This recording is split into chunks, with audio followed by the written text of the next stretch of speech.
queremos dar un saludo a todos y cada uno de nuestros hermanos que se encuentran hoy acá con nosotros. Queremos agradecer a Dios la nueva oportunidad que nos da. Quiero, como las demás noches, invitarles a que oremos, le pidamos al Señor que nos dé la presencia de su Espíritu Santo para que el Espíritu Santo sea el que obre en nosotros la apertura de los ojos del hombre interior, para que el Espíritu Santo obre alumbrar la palabra, para que el Espíritu Santo sea el que nos lleve a toda verdad, sea el que nos transforme, nos cambie nuestra mentalidad. Cuando cambiamos nuestra mente, todo puede cambiar.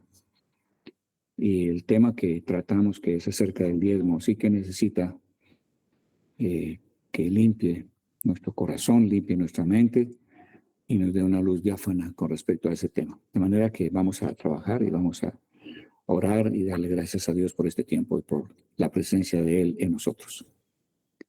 Padre nuestro, queremos agradecerte en esta noche por esa presencia tuya maravillosa y necesitamos de ti, Señor.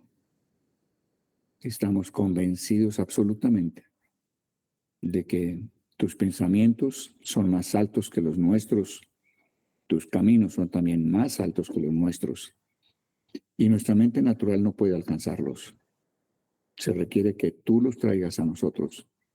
Y ese conocimiento, ese entendimiento espiritual traído por ti es lo que llamamos revelación. Por ese motivo estamos pidiéndote en esta noche que nos des de tu Santo Espíritu, el Espíritu de revelación, de sabiduría, y que sea Él enseñándonos hoy la verdad tuya acerca de diezmos, que seas tú mismo, Señor, cambiando nuestro corazón de un corazón predispuesto a un corazón que quiera fluir en generosidad. Queremos ser cambiados, queremos ser transformados. No queremos una palabra que simplemente nos entretenga. Queremos una palabra que realmente transforme. Y te damos gracias, Señor de gloria, porque tú lo obras. Encomendamos a ti esta reunión, encomendamos a ti este tiempo, encomendamos a ti el tema a tratar, confiando, Señor, creyendo, esperando de ti que tú nos ayudes a realizar la reunión. Y sabemos que tú lo haces, porque nos amas, por tu compasión, porque sabes cuánto necesitamos de la revelación, Señor amado.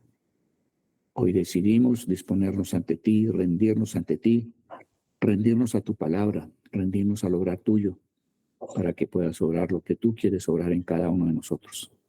Damos gracias por alentar nuestros cuerpos, ordenar fuerzas nuevas para esta hora. Quita el cansancio del diario vivir, del diario trabajar, y que podamos poner toda nuestra atención.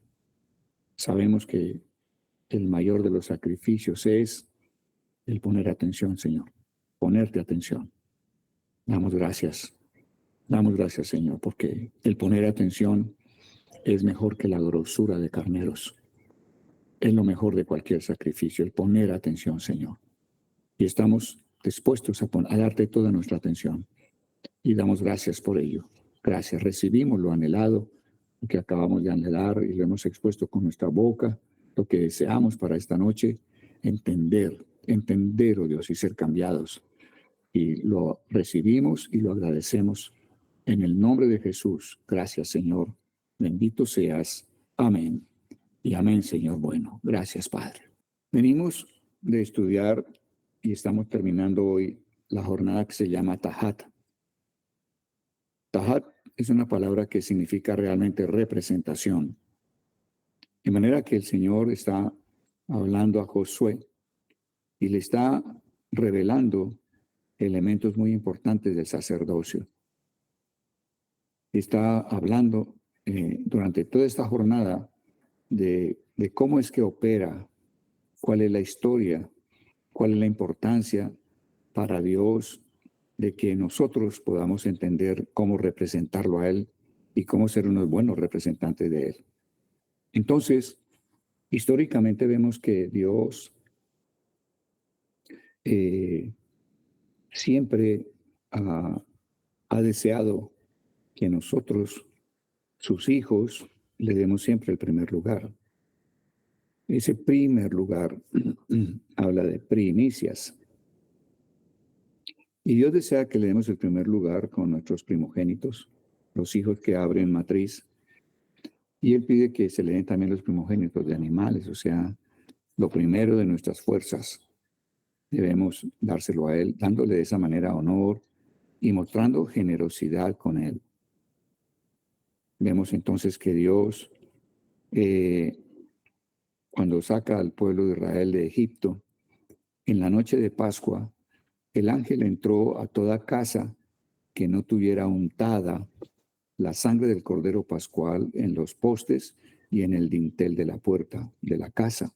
Y la sangre debía untarse por fuera de la casa, en la puerta, para que el ángel de Dios, toda casa que diera con la sangre, no ingresaba a ella a darle muerte al primogénito. De manera que los hijos de todos los egipcios, quienes no habían conocido del cordero pascual, ellos no tenían untadas las puertas con la sangre del cordero. Los hijos de Israel tenían las puertas untadas, de modo que el ángel viene, ingresa a las casas de los egipcios y da muerte a todo primogénito, incluyendo al primogénito de Faraón. No entró a las casas de los israelitas a dar muerte al primogénito de los israelitas, porque ellos habían untado con la sangre del cordero pascual sus puertas.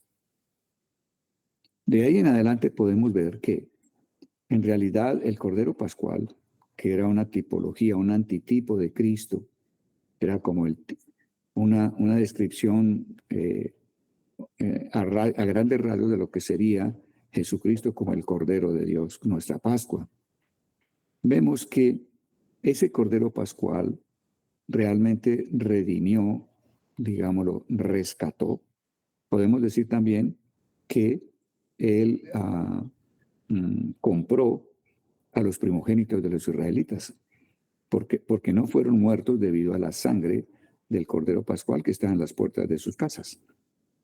Ahora, la palabra redimir no solo significa comprar, rescatar, sino que la palabra redimir tiene un gran significado y es que habla de reclamar.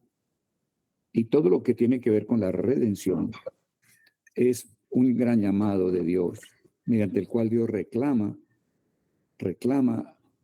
al ser humano para que el ser humano viva para el reino y sea un hombre, una mujer de reino. De manera que podemos ver desde allí que Dios está reclamando ese derecho que tiene, esa pertenencia que tiene sobre los primogénitos de los hijos de Israel. Dios pretendió que los primogénitos fueran aquellos que se consagraban a servirle a Él. O sea, Él estaba de cierta forma mostrando que los primogénitos debían formar un grupo de hombres que estaban para dedicarse exclusiva y únicamente al servicio de las cosas espirituales en el templo de Dios. Sin embargo, esos primogénitos, con un llamado tan maravilloso, ellos participaron en todo lo que se vivió allí a borde del monte Sinaí, cuando Moisés demoró 40 días arriba en el monte, en la presencia de Dios, recibiendo las tablas de la ley. Y entonces el pueblo se desenfrenó completamente y se dedicó a la idolatría, idolatrando a un becerro de oro, y se dedicaron simplemente a dar libertad a todos los deseos carnales que había en ellos. Cuando baja Moisés, él no solo quiebra las tablas de la ley, sino que invita a todos aquellos que estén por Dios para que se unan a él. Y entonces vemos que la tribu de Leví no participó de toda la orgía en que ellos anduvieron. Y entonces Moisés, por orden de Dios, les pide que amarren, vuelvan a atar, dijéramos, sus espadas a su muslo y van a entrar a cada casa y van a dar muerte a todos aquellos que participaron, sea familiar, sea hermano, sea padre, sea hijo, que participó en ese desenfreno. De tal manera que mueren miles de hombres en ese día. Y entonces el gran llamado que Dios había dado a los primogénitos de cualquiera de las casas de todas las 12 tribus de Israel, Ahora, ese llamado, Dios lo quita, dijéramos, de esos primogénitos rescatados por la sangre del Cordero en la salida de Israel, salida de Egipto hacia la tierra prometida. Ese llamado lo pasa ahora y lo pone sobre los hijos de Leví, a los cuales se le llama levitas. Entonces, estamos viendo que Dios está buscando como ese cuerpo sacerdotal. Ahora, todo el pueblo de Israel fue llamado a ser sacerdotes de Dios siempre y cuando ellos cumplieran con el requisito para tener ese llamado maravilloso de primogénitos. Y era que si ellos daban oído a la voz de Dios para obedecer, entonces ellos podrían disfrutar de ese llamado especial como primogénitos. Pero vemos entonces que los primeros primogénitos no obedecen, no cumplen. Entramos ahora con los hijos de Leví. Y entonces los hijos de Leví son llamados a que se dediquen exclusivamente al servicio de Dios, de las cosas espirituales, sirviendo en el tabernáculo. Dios establece además que a los hijos de Leví no les dará ninguna porción en la tierra prometida, no les dará ninguna porción de tierra. De tal manera que los hijos de Leví no van a tener la opción de dedicarse a cualquier negocio productivo en cosas terrenas, sino que ellos van a depender enteramente de Dios para su subsistencia. Y Dios entonces establece que los diezmos que el pueblo de Israel había consagrado a Dios desde su padre Abraham, esa sería la herencia que Dios le daba a los levitas. O sea que para que haya un sacerdocio que esté dedicado exclusivamente a las cosas de Dios, es necesario que los diezmos que el pueblo de Israel consagre a Dios les sean dados a los levitas, que son quienes están representando a Dios aquí sobre la tierra, están representando al Señor Jesucristo como sumo sacerdote sobre la tierra. Ese es, dijéramos, el enlace, el clic que hay entre el ser levita y el diezmo. Ahora, el diezmo también tiene una historia para poderla entender y para poder tener el espíritu correcto acerca de los diezmos. ¿Cuál es la historia? Pues la historia de diezmos realmente comienza en Abraham. Cuando Abraham regresa de su victoria sobre los reyes que habían tomado secuestrado a Lot y a su familia, Abraham se encuentra con Melquisedec. Melquisedec también es un antitipo, si no era una teofanía, o sea, era el mismo Señor Jesucristo. Y él era sacerdote de Salem. Y este Melquisedec, su nombre Melco quiere decir rey y Salem quiere decir paz, justicia. Este sacerdote, que podría haber sido el mismo Señor Jesucristo, recibe de Abraham diezmos, pero esos diezmos que Abraham da a Melquisedec no son diezmos que se originaron en una ley establecida por Dios. Cuando usted revisa el libro de Génesis, usted se da cuenta de que todos los capítulos hasta llegar a la vida e historia de Abraham, en ninguna parte aparece una ley que hable de darle diezmos a Dios. O sea que los diezmos es algo que se originó en el corazón de Abraham y se originó en un espíritu de gratitud, de reconocimiento, de generosidad. Y una de las cosas que nosotros debemos considerar con las palabras de esta enseñanza es que necesitamos ser limpiados, porque la palabra diezmo normalmente en forma casi refleja, automática, genera un sentimiento equívoco, un sentimiento que no es un sentimiento de gozo, no es un sentimiento de libertad, sino es como un sentimiento que, vamos a decirlo como humanamente hablamos a veces, como que se nos arruga el corazón. O sea, como que algo nos incomoda, algo nos desestabiliza interiormente. Algo como que hace hasta que perdamos la paz misma cuando hablamos del tema, lo oímos. Pero eso tiene que ser cambiado por el concepto de que diezmo es una manifestación de generosidad. Una manifestación de generosidad que tuvo Abraham para con el Dios que le dio la victoria y que entregó todos sus enemigos en la mano de él. Abraham da el diezmo del botín que logró tomar de esos reyes a los que él venció. victoria que se la dio fue Dios mismo. Entonces, nosotros tenemos que en lugar de permitir que nuestro corazón se arrugue cuando oímos el tema de diezmos, nosotros deberíamos a cambio sentir un corazón de generosidad, un corazón de libertad, un corazón que reconoce, un corazón que es generoso primeramente con el Dios que nos da y es la fuente de todo. Victorias, provisión, revelación, cuidado, crecimiento, todo proviene de Dios. Entonces, debemos pedir a Dios que nos dé, en lugar de ese espíritu y de todos los prejuicios que tengamos en el corazón hacia los diezmos, nos dé un corazón de generosidad, de gratitud, de reconocimiento a Él como fuente de todo. Ese fue el corazón indudablemente que hubo en Abraham. Ahora, Abraham decidió que los diezmos fueran cosa consagrada a Dios. La palabra consagrar es la misma palabra presentar. Y la palabra consagrar tiene dos sentidos igualmente importantes.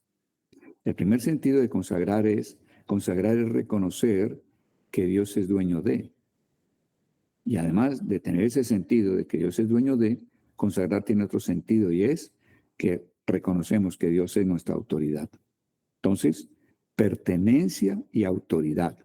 Derecho de pertenencia por parte de Dios y autoridad de Dios sobre nosotros y sobre todo lo que administremos. Ese es el sentido, ese es el espíritu correcto de diezmos. Entonces, Abraham decidió que esa ofrenda voluntaria, generosa, en reconocimiento a un Dios absolutamente poderoso, esa ofrenda voluntaria fuera una ofrenda consagrada. O sea, Abraham, al hacerlo, está reconociendo, esto es tuyo y te pertenece y reconozco tu autoridad sobre mi vida. Eso es consagrar. Cuando tú te consagras a Dios, no es decirle a Dios simplemente, Dios, me consagro a ti. Es decirle a Dios, Dios, hoy vengo aquí ante ti para decirte, yo te pertenezco, tú tienes derecho de pertenencia sobre mi vida. Un derecho por creación, porque tú eres mi creador, y un derecho por redención, porque tú a través del Señor Jesucristo me redimiste, me rescataste, me compraste, me llamaste a reino a través de la obra del Señor Jesucristo en la cruz, a través de su sepultura, su resurrección y su ascensión a los cielos. Entonces, consagrar es una palabra que tiene mucho poder y es una palabra que debemos tenerla dentro de nuestro léxico con todo el sentido que ella tiene para que podamos entender realmente qué es consagrar. Entonces, repito, Abraham decidió que los diezmos fueran ofrenda consagrada a Dios. O sea, esto te pertenece, esto es tuyo. Y además de que estoy reconociendo tu derecho de pertenencia sobre esta ofrenda voluntaria, sobre estos diezmos, también estoy declarando que tú eres autoridad sobre mí. Yo estoy para obedecerte. Bien importante. ¿Por qué? Porque la Escritura dice que nosotros, que somos hijos de Abraham, debemos seguir las mismas pisadas que dio Abraham, las mismas pisadas de fe. Si Abraham tuvo ese corazón generoso y esa ofrenda voluntaria, él la hizo como ofrenda consagrada a Dios, nosotros como hijos de Abraham hemos también de seguir las mismas pisadas de Abraham y ser personas que estemos dispuestas a tener un corazón generoso como el de Abraham. Puedes pedirle eso a Dios y tener un corazón que da honor y que da gratitud a Dios, porque de Él procede todo cuanto nosotros tengamos y manejemos sobre esta tierra. Entonces aquí está como la cuestión histórica de los diezmos. Ahora, eso después lo toma la ley, y entonces ahora está en la ley, aparece allá en Deuteronomio 14, cómo distribuir los diezmos. Y vemos claramente que hay una historia de lo que es el sacerdocio como representantes de Dios. Hay una historia del diezmo que se le debe dar a los hombres que representan a Dios aquí sobre la tierra, ¿cierto? Y hasta ahí venimos bien, pero ahora estamos pasando o preguntándonos, bueno, ¿y en el Nuevo Testamento cómo funciona eso? Entendemos cómo funcionó en el Antiguo. Pues en el Nuevo Testamento encontramos que el último libro del Antiguo Testamento, que es el libro de Malaquías, hace el puente entre el Antiguo Testamento y el Nuevo Testamento para que podamos continuar expresando la generosidad de nuestro corazón para con Dios y para con ciertas personas a las que Dios nos pide que también le entreguemos parte de los diezmos. Bueno, entonces, es por eso que para entender ese puente que hay entre el Antiguo y el Nuevo Testamento, vamos a revisar el libro de Malaquías. Entonces, es lo que nuestro escrito trae hoy para que podamos tener una línea a la cual seguir a través de la lectura de este escrito. Dice allí entonces el escrito: el diezmo lo comía en las celebraciones el mismo pueblo que lo daba. El diezmo lo comía en las celebraciones el mismo pueblo que lo daba. Recuerden que en Deuteronomio 14, a partir del verso 28, ustedes encuentran que una porción del diezmo debía separarse para las celebraciones de Dios. Dios estableció 3 grandes celebraciones al año y esas celebraciones realmente cobijan 7 temas diferentes. Entonces, la primera gran celebración y convocatoria que Dios hacía a Jerusalén, todo varón debía presentarse 3 veces por año a Dios y debía presentarse en Jerusalén, en el Antiguo Testamento. La primera convocatoria era para celebrar lo que era la semana de panes sin levadura. Esa semana cobijaba 3 grandes eventos. Primero, lo que era la muerte de Jesús. Segundo, la resurrección de él al tercer día. Y tercero, el que nosotros íbamos durante una semana a no comer pan con levadura. Y esa semana de panes sin levadura, realmente lo que estaba indicando era la comunión que tenemos con Dios ahora que estamos andando en el nuevo pacto, un pacto de perdón, un pacto en el cual Dios perdona nuestros pecados, no solo los pasados del día en que lo recibimos a Él como Señor hacia atrás, sino también los pecados involuntarios que se van a dar en nuestras vidas después de conocer al Señor. Debido a que hay un pacto de perdón, sabemos entonces que habrá una comunión que no podrá ser estorbada por la imperfección que aún hay en nosotros, siempre y cuando sean pecados involuntarios. Un pecado voluntario, propositivo, consciente, es un pecado que va a causar muerte y separación con Dios, va a cortar la comunión que tenemos con Dios. Entonces, vemos que ellas son como 3 grandes prioridades que Dios quiere que recordemos cada año en esa semana. 1, la muerte de Jesús como Cordero Pascual nuestro. 2, la resurrección de Cristo, donde el énfasis es que Jesús venció la muerte. Y 3, que tenemos una comunión que el pecado no va a poder estorbar siempre y cuando sean pecados involuntarios, porque tendremos el perdón dado por Dios. Primera convocatoria. Segunda convocatoria se hace 50 días después del día de resurrección. Y entonces Dios ordenó a los discípulos, después de enseñarles durante 40 días, después de que Él resucitó, durante 40 días les enseñó las cosas del reino de Dios. Y a los 40 días Él ascendió a los cielos, y antes de ascender a los cielos les dio la orden de que esperaran en Jerusalén hasta que fuera derramado sobre ellos el poder del Espíritu Santo en lo que se llama el bautismo en el Espíritu Santo. O sea, lo que llamamos Pentecostés. De manera que la primera convocatoria, que es Pascua, estaba ligada a Pentecostés. O sea, la gente iba a Pascua y 50 días después debían estar nuevamente en Jerusalén para celebrar Pentecostés. Pentecostés realmente celebra la glorificación de Cristo. ¿Qué es esa celebración? La celebración de Pentecostés realmente es un festival profético alrededor de la voz de Dios. O sea, se celebra que Dios en el monte Sinaí, 1200 años del Pentecostés que vemos en el Nuevo Testamento, en el libro de Hechos capítulo 2, 1200 años antes, Dios vino al monte Sinaí. Y en el monte Sinaí lo que hubo fue una voz, o sea, un Dios no tenía sin rostro, no tenía imagen de nada creado arriba, abajo, etcétera. Habló a un pueblo de 3 millones de almas. Y esa voz fue acompañada de ¿qué? De fuego, de truenos, de chofares, de trompetas, fue acompañada de truenos, de relámpagos. ¿Qué significa todo eso? Significa que la voz de Dios es una voz que obra como el fuego, es una voz que obra como un terremoto, remueve todo lo que haya sido hecho por el hombre y no por Dios. Es una voz que anuncia una gran provisión, que es lo que es el shofar. Anuncia también como una trompeta, una convocatoria.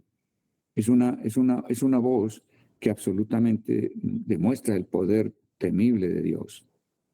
Entonces, nosotros debemos ver que así como Dios habló en el monte Sinaí, y el pueblo no quiso seguirlo escuchando porque pensó que moría ante la voz y el poder de Dios manifestado, Dios ahora está sencillamente preguntándonos si nosotros, igual que el pueblo de Israel, vamos en una segunda oportunidad en que la voz de Dios se va a hacer oír sobre las naciones enteras, si vamos a querer escucharla o vamos a rechazar escucharla. De modo que Pentecostés es un llamado a que nosotros estemos dispuestos a decirle a Dios, háblame, quiero oír tu voz aunque muera.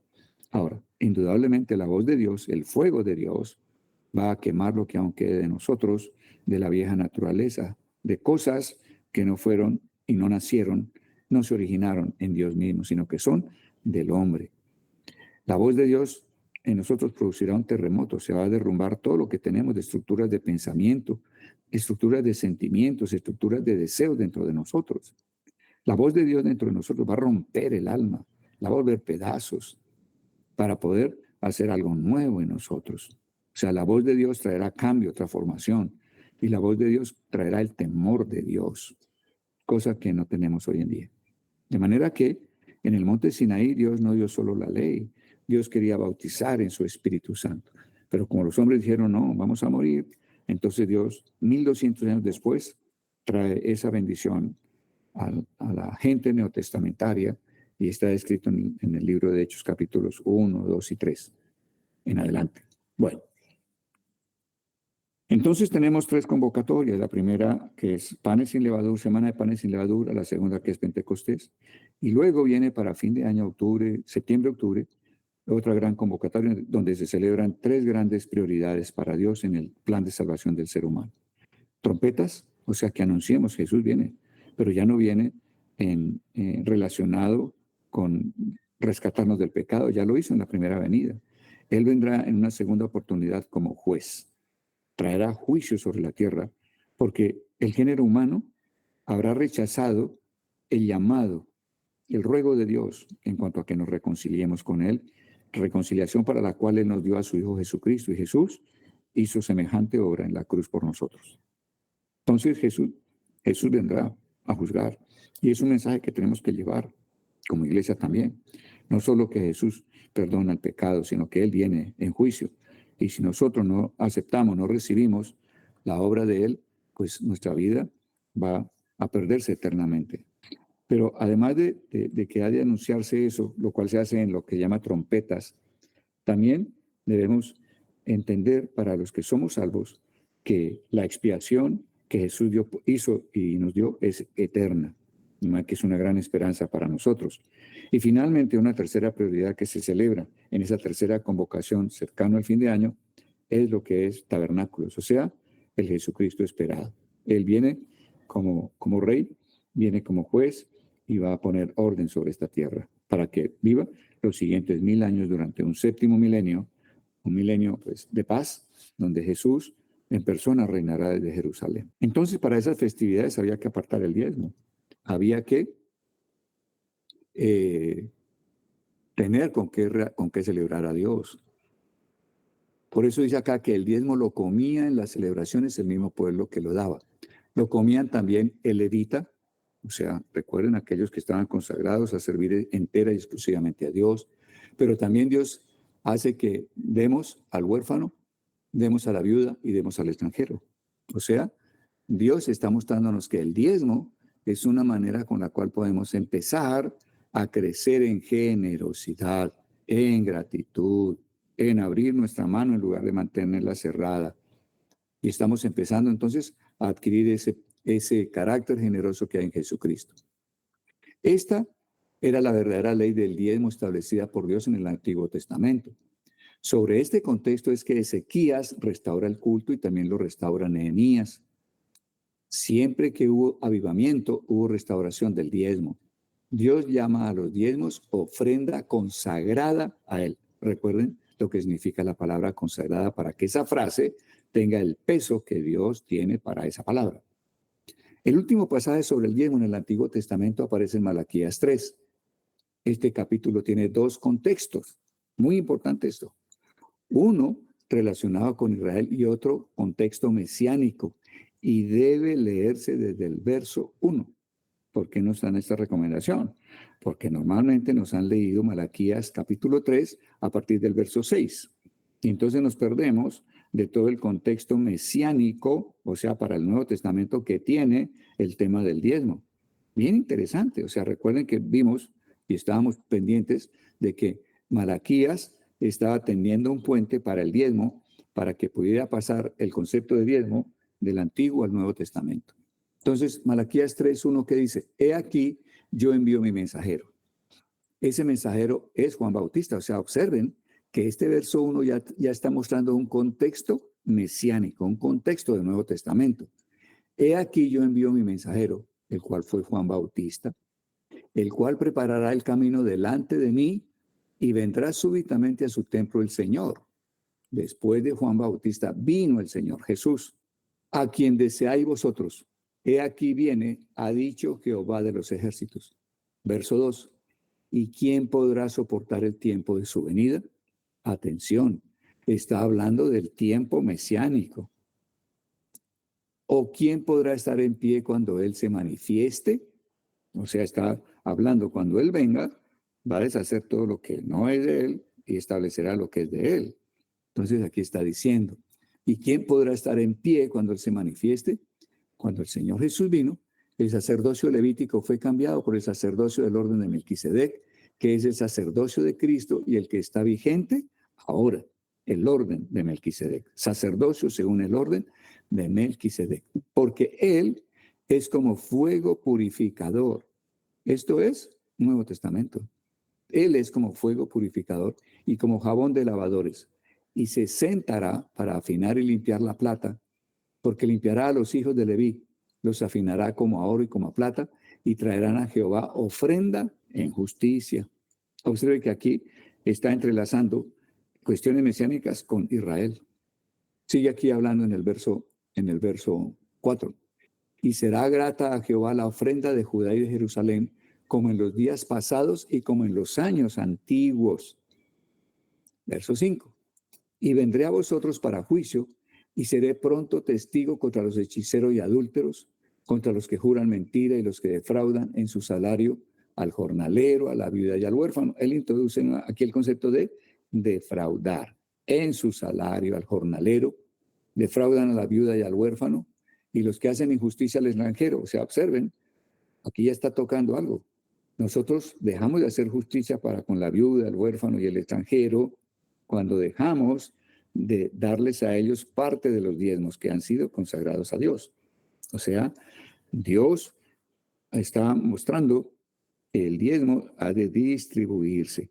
Una porción para celebrarlo en sus festividades, en las cuales estamos recordando las prioridades que Dios tiene en el plan de salvación para nosotros, para la humanidad.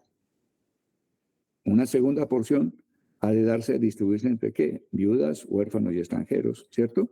Y también se habla de una tercera porción se le da a los levitas. O sea, aquí Dios ya está mostrando una, diríamos, madurez en esa ley que se dio, que se adoptó después de que Abraham voluntariamente estableció el diezmo como cosa consagrada a Dios.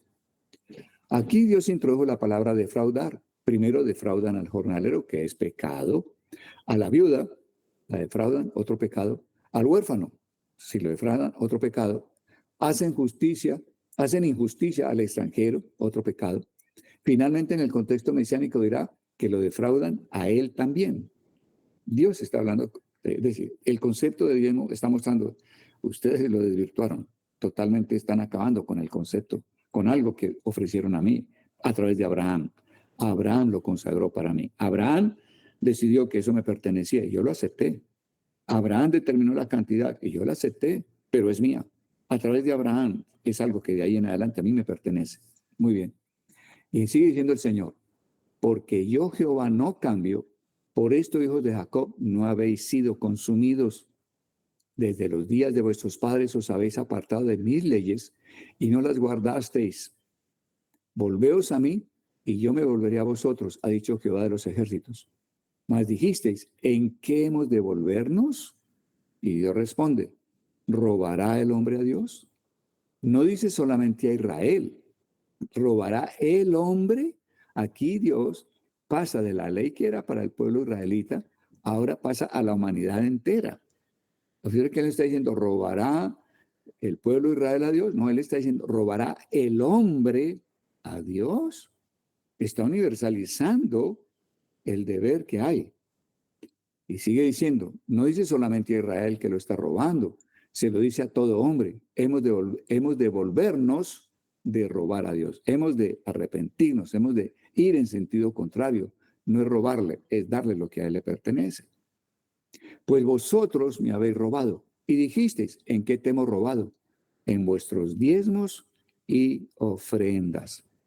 Malditos sois con maldición, porque vosotros, la nación toda, me habéis robado. Miren cómo Dios pasa de contextos mesiánicos a contextos de Israel. Por eso les he comentado que Malaquías realmente lo que hace es un puente perfecto para que el diezmo pueda pasar como algo que venía cumpliéndose, nacido en Abraham, luego pasa a la ley, de la ley está transmitiendo todo el diezmo a los representantes de Dios, que son los levitas, y ahora, a través de lo que está diciendo Malaquías, el diezmo pasa para que pueda seguir siendo cumplido con el mismo espíritu de Abraham en el Nuevo Testamento. Bien importante esto, muy hermoso. Y nunca quizá habías escuchado que el diezmo establecido o mostrado en la manera que lo muestra el Señor en Malaquías 3 tenía dos caras. Una cara que era completamente hacia el pueblo de Israel y otra cara, otro contexto que era hacia la humanidad redimida por el Señor Jesucristo. Malditos sois con maldición porque vosotros la nación toda me habéis robado. Traed todos los diezmos al alfolí y haya alimento en mi casa. Y probadme ahora en esto, dice Jehová de los ejércitos, si no os abriré las ventanas de los cielos y derramaré sobre vosotros bendición hasta que sobreabunde. Y probadme ahora en esto, dice Jehová de los ejércitos, si no os abriré las ventanas de los cielos y derramaré sobre vosotros bendición hasta que sobreabunde.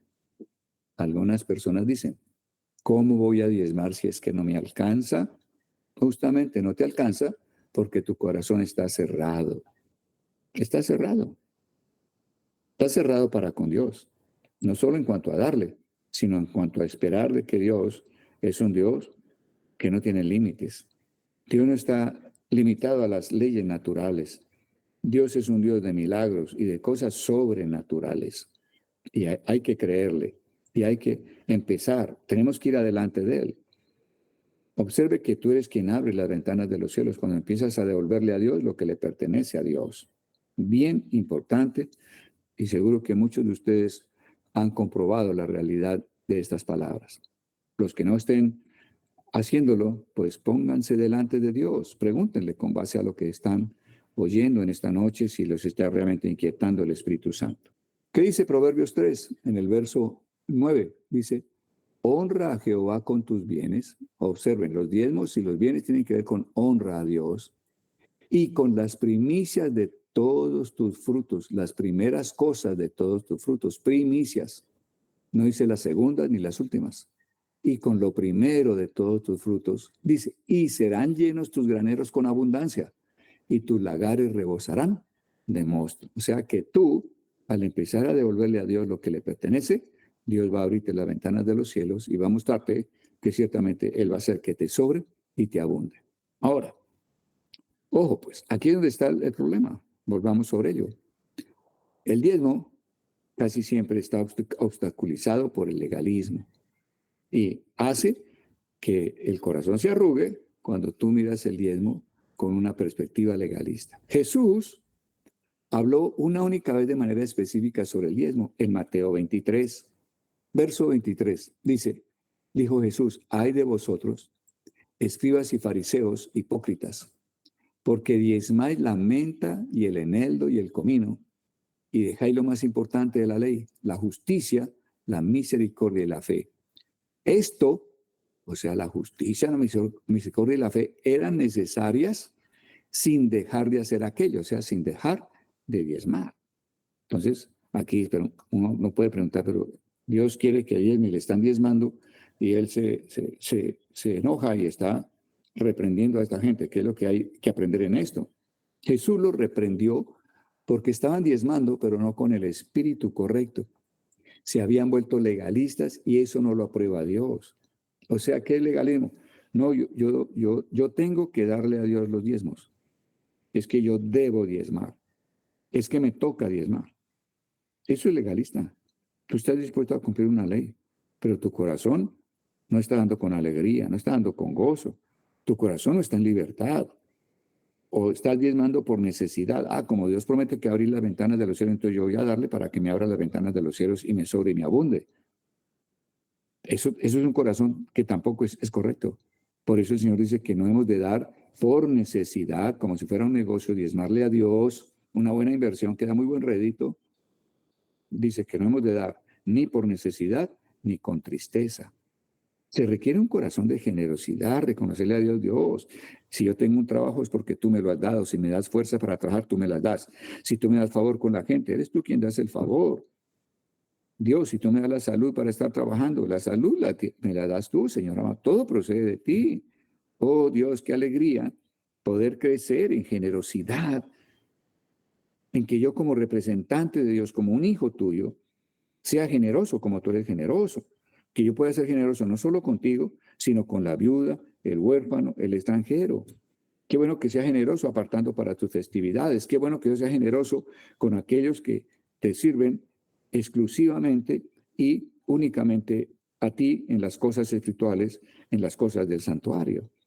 Señor, gracias, porque es como la llave con la cual yo puedo empezar a abrir mi vida a la generosidad, a que fluya más y más cada vez. Porque entre más me des, más puedo dar a otros, más puedo ser bendición. Y entonces Dios no te ve como alguien que está para almacenar y acumular, sino como un ducto a través del cual Él puede estar bendiciendo mucho más y a muchos otros a través tuyo. Entonces, ¿qué es lo que pretendes? ¿Volverte un depósito que estás dispuesto a que Dios lo llene y te haga un hombre muy rico por los diezmos?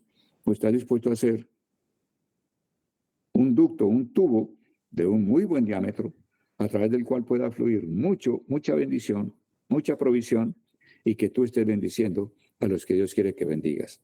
Huérfanos, viudas y extranjeros de una parte. De otra parte, celebrando a Dios adecuadamente. Y de otra parte, dando la última porción de diezmo o una tercera porción de diezmo a los levitas para que puedan subsistir. Ellos no son cuerpos gloriosos. El levita, el sacerdote, hoy en día representado en pastores y maestros, profetas, apóstoles, evangelistas, ellos no son cuerpos gloriosos, tienen que pagar a lo mejor un arriendo, necesitan gasolina, necesitan hacer un mercado, necesitan pagar servicios públicos, necesitan vestir, necesitan que sus hijos estén en un colegio. Y todo eso es dinero. Y la porción de heredad que Dios les dio fueron los diezmos que Abraham consagró a Dios y que ahora Dios no los reclama porque ellos son míos. Y yo quiero que ustedes se los den a los que me representan en el sacerdocio. ¿Para qué? Para que mi reino, el reino de Dios, pueda seguir creciendo y expandiéndose sobre la faz de la tierra. Creo que suena, ¿no? Suena correcto eso, pero no lo entendíamos. Entonces, anhelo que estemos teniendo un concepto nuevo, claro y diferente. Muy bien. El diezmo debe darse con espíritu espontáneo y con un espíritu de generosidad. Que esta enseñanza de hoy cambie el concepto. No es que tengo que dar, no es que debo dar, no es que me están pidiendo el diezmo, no. Es que yo quiero dar el diezmo. Oiga, ¿usted diezma? Sí, yo diezmo. Y lo hago con alegría, con gozo, porque realmente yo soy un hijo de Dios y como es mi Padre, generoso, yo soy generoso. Y a través del diezmo puedo empezar por bendecir a los levitas, puedo bendecir a Dios celebrando sus festividades y puedo también estar proveyendo a viudas, a huérfanos y a extranjeros. Soy un hombre feliz dándole a Dios lo que es de Dios. Sí, Señor, yo doy espontánea, voluntariamente y con generosidad mis diezmos a Dios y los reparto, los distribuyo en la manera que Él desea que se haga. Creo que eso es diferente, ¿no? A que nos hablan de diezmo y enseguida fruncimos el ceño. ¡Ay, aquí viene un tema difícil! No, no, no. Es un tema maravilloso. Un tema maravilloso. Difícil si aún en tu corazón hay legalismo y por eso no sabes cómo salir del evento cuando están hablando de diezmos. Otro pasaje que tiene que ver con el diezmo en el Nuevo Testamento está en 1 Corintios 1, del 1 al 10. Dice, no soy apóstol, no soy libre, no he visto a Jesús el Señor nuestro, no soy vosotros mi obra en el Señor. Si para otros no soy apóstol, para vosotros ciertamente lo soy, porque el sello de mi apostolado soy vosotros en el Señor. ¿Qué sucede aquí? A Pablo lo acusaban de comer y beber de la leche del rebaño que él apacentaba. O sea, le están acusando, oye, usted está comiendo de diezmos, ¿cómo así?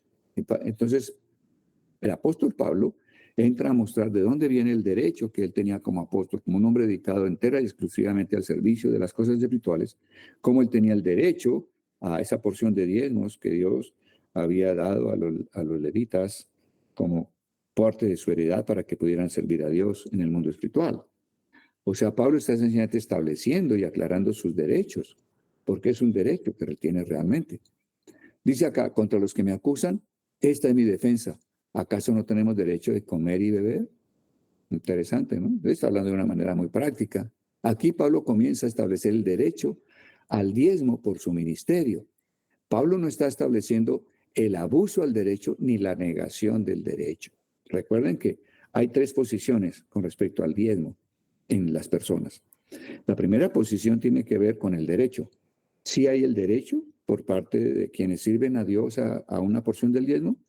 Sí, hay el derecho. Ahora, ha habido ministros, sacerdotes que han abusado, presionan al rebaño, manipulan al rebaño, atemorizan al rebaño. ¿Para qué? Para que les den el dinero.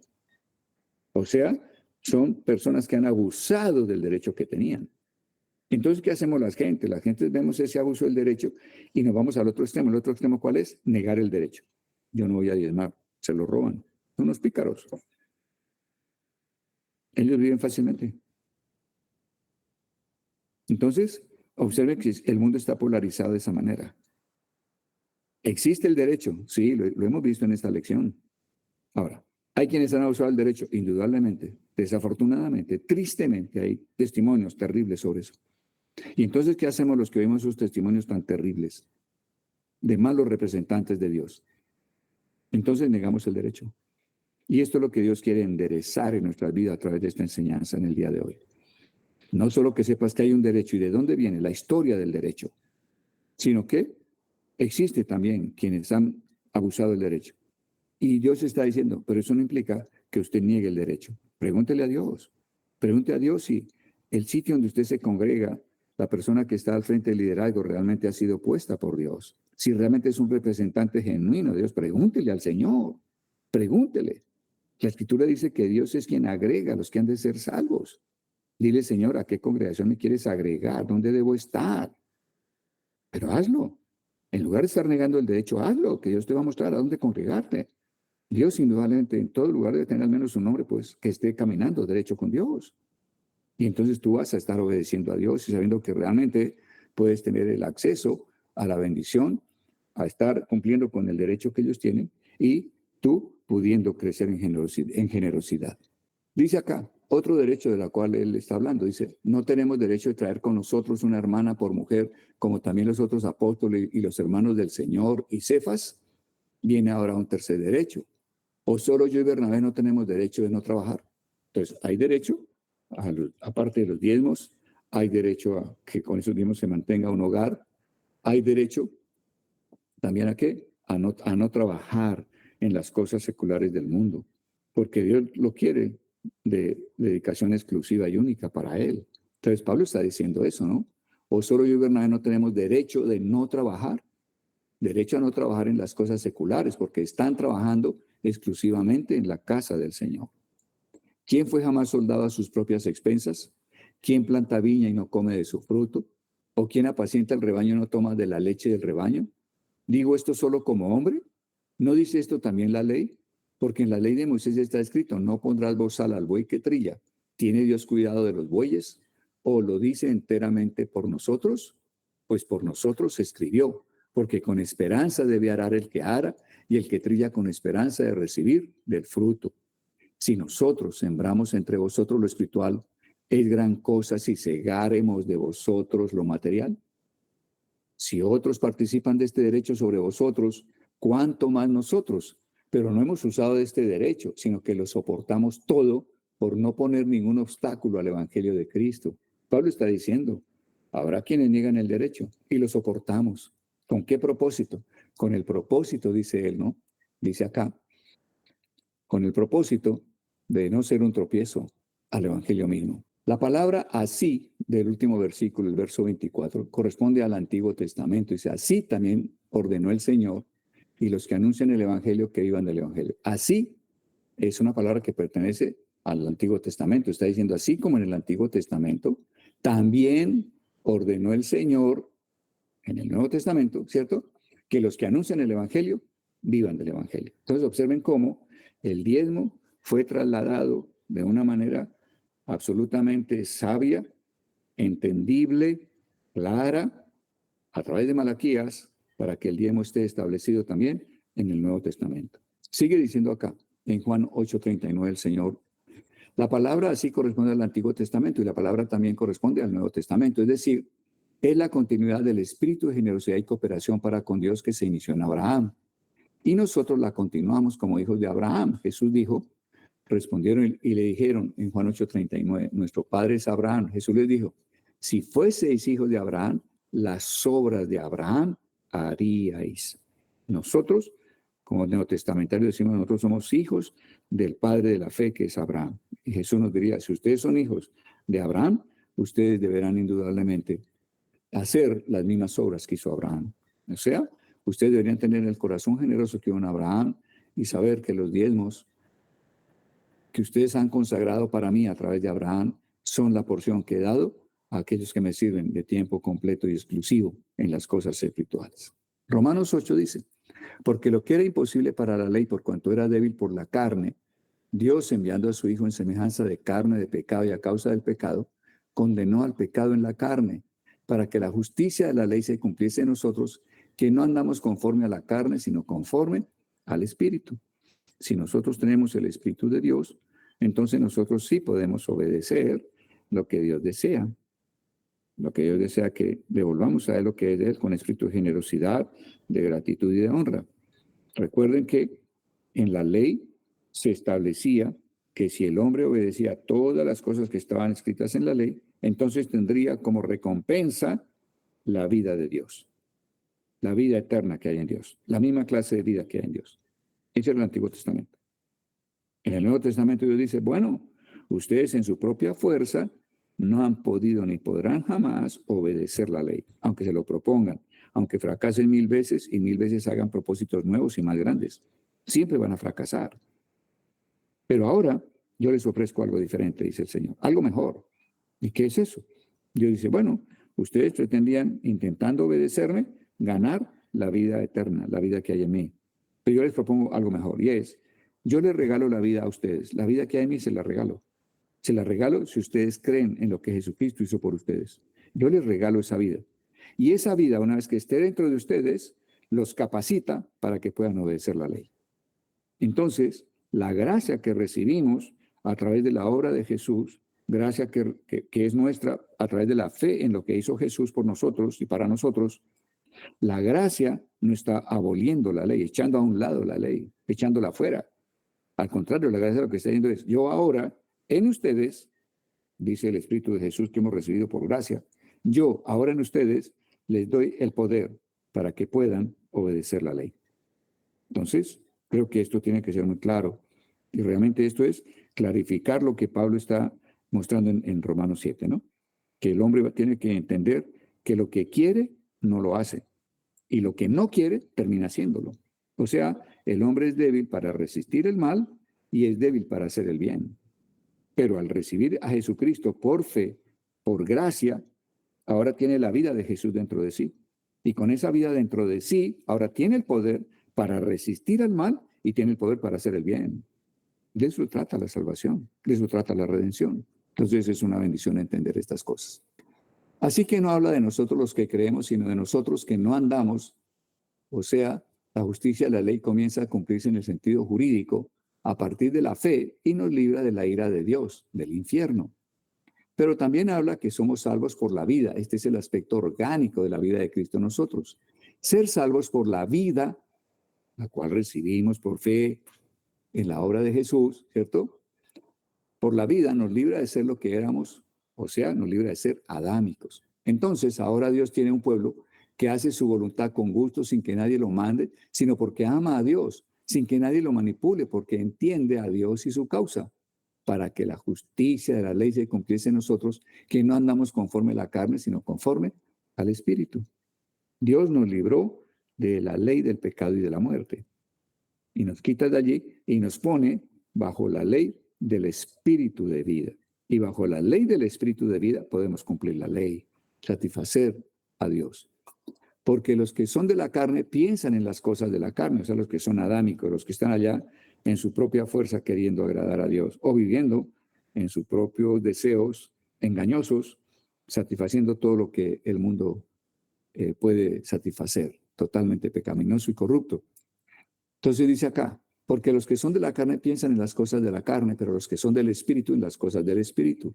Porque el ocuparse de la carne es muerte, pero el ocuparse del Espíritu es vida y paz. Por cuanto los designios de la carne son enemistad contra Dios. Estamos hablando de Romanos 8:7. Por cuanto los designios de la carne son enemistad contra Dios. Ese verso para mí es tan poderoso, porque aquí tú encuentras por qué era tan necesaria la reconciliación que Dios ofrece al ser humano. El ser humano sin Dios, todo designio que hay en el corazón del ser humano es enemistad contra Dios. La reconciliación consiste en que Dios nos dice, hey, yo anhelo ardientemente la amistad de cada uno de ustedes. Y para que ustedes puedan ser amigos míos, que soy un Dios santo, yo les he dado a mi Hijo Jesucristo para que Él, como Cordero de Dios, sea el sacrificio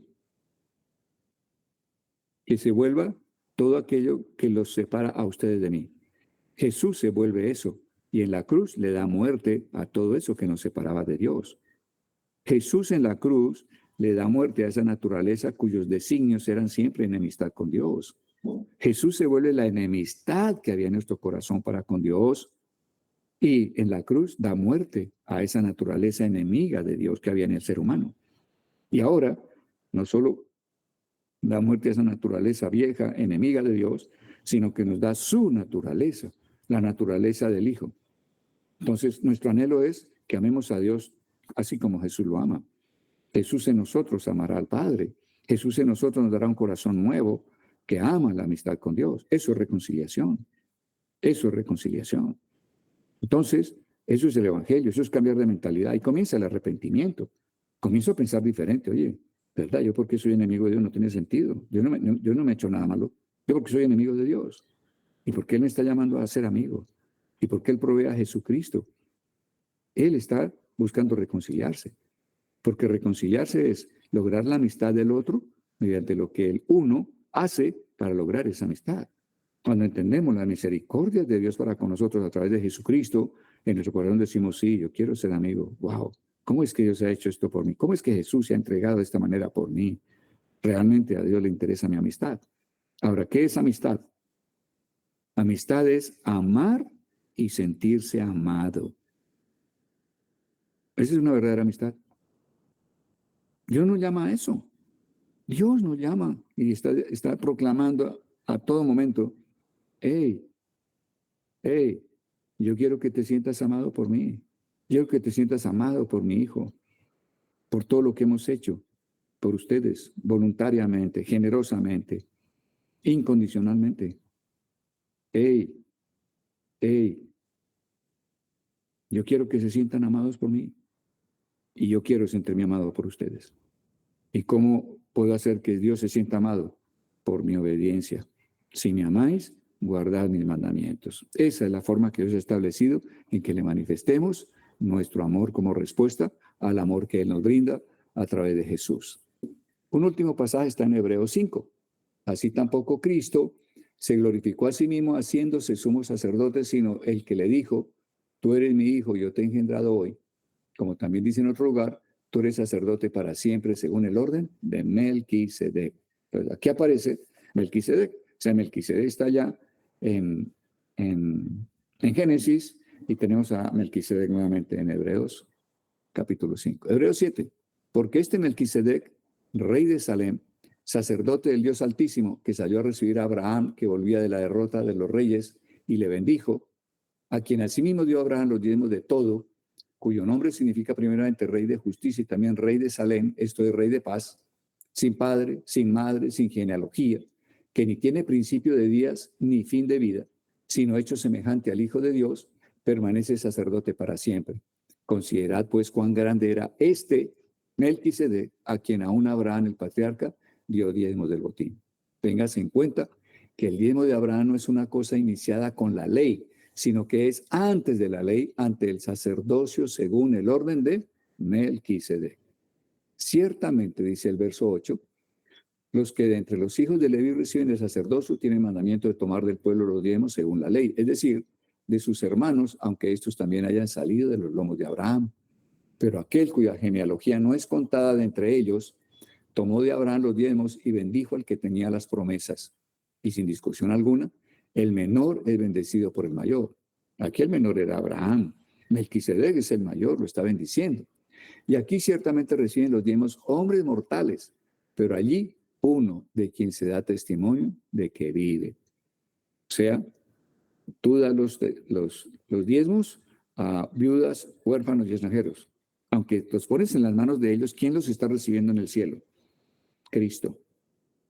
Cuando tú estás dando a los levitas la porción que les corresponde de diezmos, la porción que Dios haya puesto en tu corazón, los levitas en su mano reciben el diezmo, pero arriba en el cielo, ¿quién lo recibe? Jesucristo.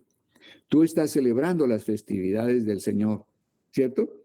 Y estás para ello comprando alimentos, comprando qué beber, una buena mesa, abundante, generosa. Allí invitas a familiares, invitas amigos. Estamos aquí hoy comiendo, estamos celebrando tal festividad de Dios en la cual Dios quiere que recordemos, fijemos, publiquemos, perpetuemos tal prioridad de Dios.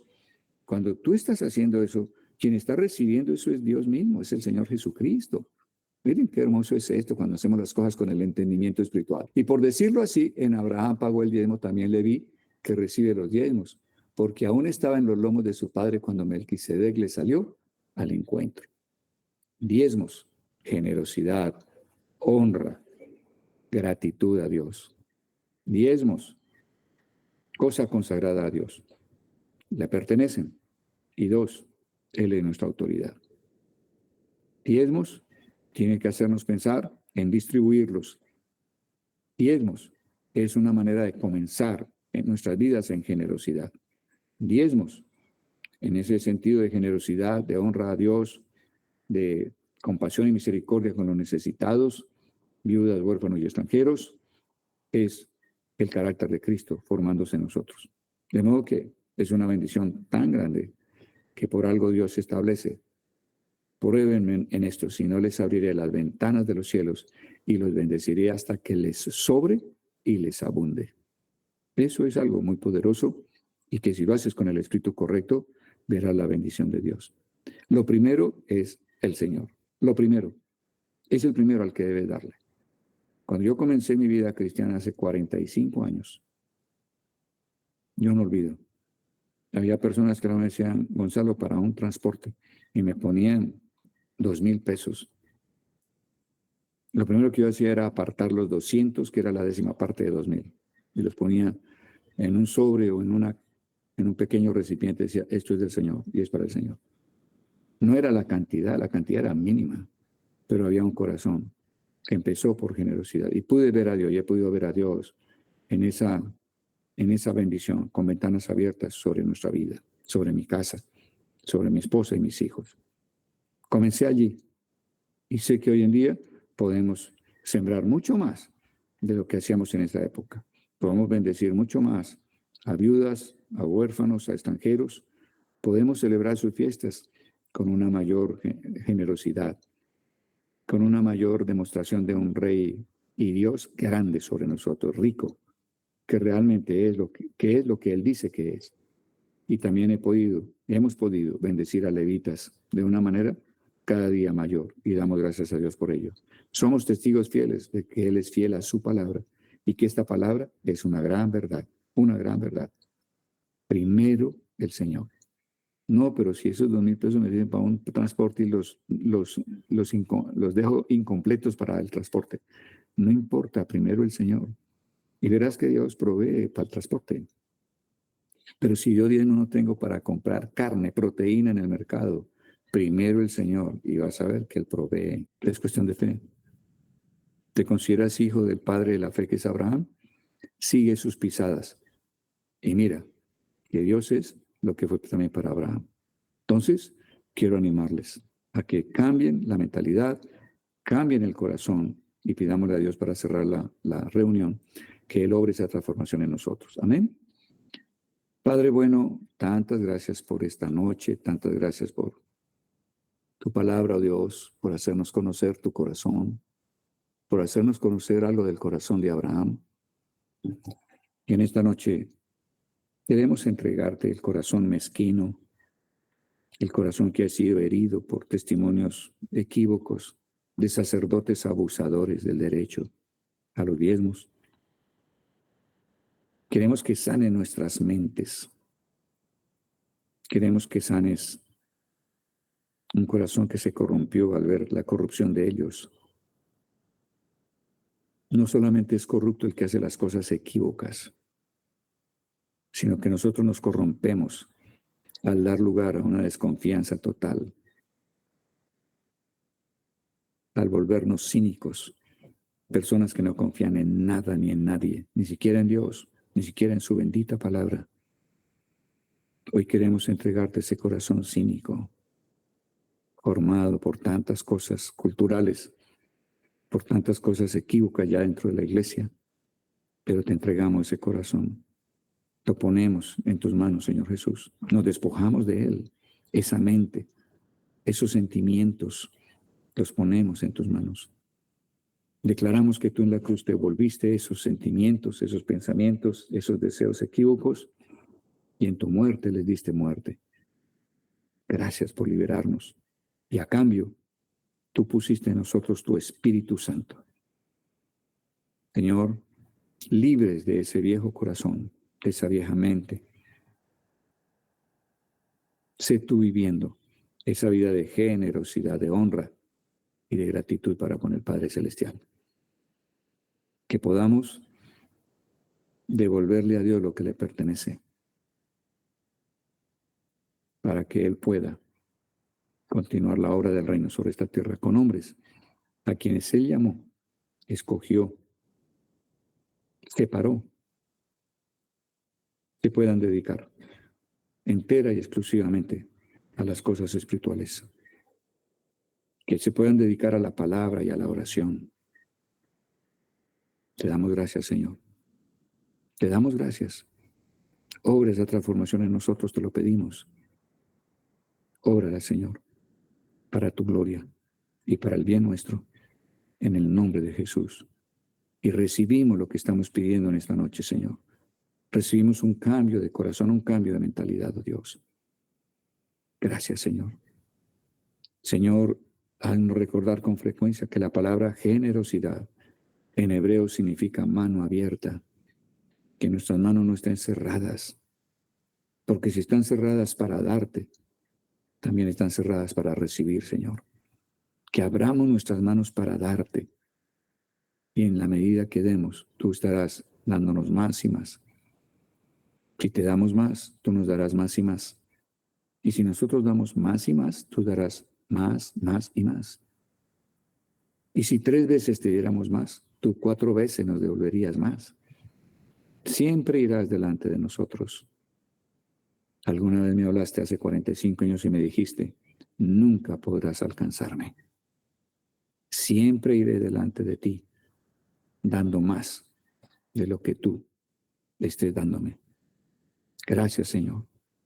Danos la fe que hubo en Abraham. Danos la fe que hubo en Abraham. Danos ese corazón, Señor. Danos el corazón que hay en Jesús. Y te damos gracias. Obra un cambio en nuestra manera de ver las finanzas y que estemos viendo el reino de Dios, el reino de Dios. Fuimos rescatados por ti, fuimos redimidos, fuimos comprados y ahora somos reclamados por ti para que seamos hombres y mujeres de reino, Señor amado. Y aceptamos ese llamamiento. Aceptamos, decimos sí a ser hombres y mujeres de reino y decimos no a todo lo que sea contrario al reino de Dios. Y te damos gracias por ese llamado. Te damos gracias, oh Dios, por ese reclamarnos. Reclámanos para el reino, Señor amado, te lo pedimos. Reclámanos de las tinieblas, reclámanos, oh Dios, de la mezquindad. Reclámanos de las malas experiencias y malos testimonios. Reclámanos. Ven y di a nuestro corazón, hey, es cuestión de reino. Sigamos, vengan. Yo lo rescaté para vivir para el reino y de acuerdo al reino. Damos gracias, Señor. Damos gracias. En el nombre de Jesús, bendito seas en esta noche. Amén. Y amén, Señor de gloria. Gracias, Padre. Gracias, Señor.